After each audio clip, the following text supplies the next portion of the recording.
Chicken दम बिर्याणीसाठी मी हे chicken शिजवून घेत आहे आणि दुसरीकडे मी भात हा शिजवण्यासाठी ठेवलेला आहे. बेताचंच पाणी घालायचं आहे, फळफळीत झाला पाहिजे. चिकन आता हे शिजलेलं आहे. आपण आता त्याच्यावरती तळलेला कांदा आणि कोथिंबीर घालणार आहोत. हे पहा, तळलेला कांदा आणि कोथिंबीर मी घातलेली आहे.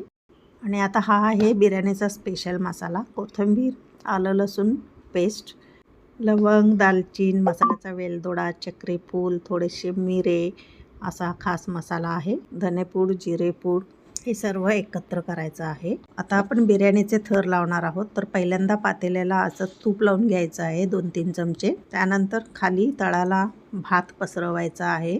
त्यानंतर खायचे कलरचं पाणी टाकायचं आहे 2-2 चमचे. दम दिल्याने बिर्याणीला स्मोकी फ्लेवर येतो आणि खूपच टेस्ट अफलातून लागते. त्यानंतर चिकन शिजवून घेतलेलं आहे, ते चिकनचा एक थर द्यायचा आहे.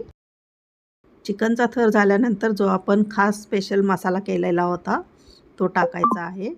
पुन्हा 3-4 चमचे तूप टाकायचं आहे. पुन्हा भाताचा एक थर द्यायचा आहे. असे करून आपण एकावर एक असे थर द्यायचे आहेत. थर देऊन झालेले आहेत. दुसरीकडे मी कोळसा पेटवत ठेवलेला आहे.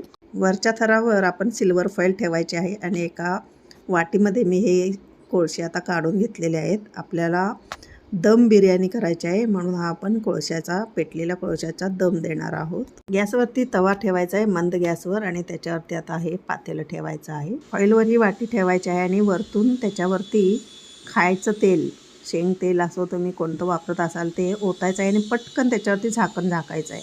किंवा तुम्ही याच्यावरती कडेनं झाकणाच्या आणि पातेल्याच्या मध्ये कणिक लावून देखील हा धूर कोंडून ठेवू शकता. तर अशी करतात दम बिर्याणी. आपली चिकन दम बिर्याणी तयार आहे. आता ही वाटी आपण काढायची आहे, फॉईल काढायची आहे आणि पुन्हा त्याच्यावरून कलरचं पाणी घालायचं आहे. त्याच्यानंतर जो मसाला केला होता आपण स्पेशल मसाला कोथिंबीरीमध्ये घालून तो पसरायचा आहे आणि तळलेला कांदा त्याच्यावरती घालायचा आहे. तयार आपली बिर्याणी सर्व करायची एक पद्धत असते. आपण जो पण स्पून घेतलेला आहे तो अगदी तळापर्यंत घालायचा असतो, म्हणजे सर्व थर लेयर हे व्यवस्थित काढले जातात आणि त्याच्यावरती आपण कांदा पसरवणार आहोत. तुम्हाला जर आजची रेसिपी आवडली असेल तर लाईक करा, शेअर करा आणि सबस्क्राईब करायला विसरू नका.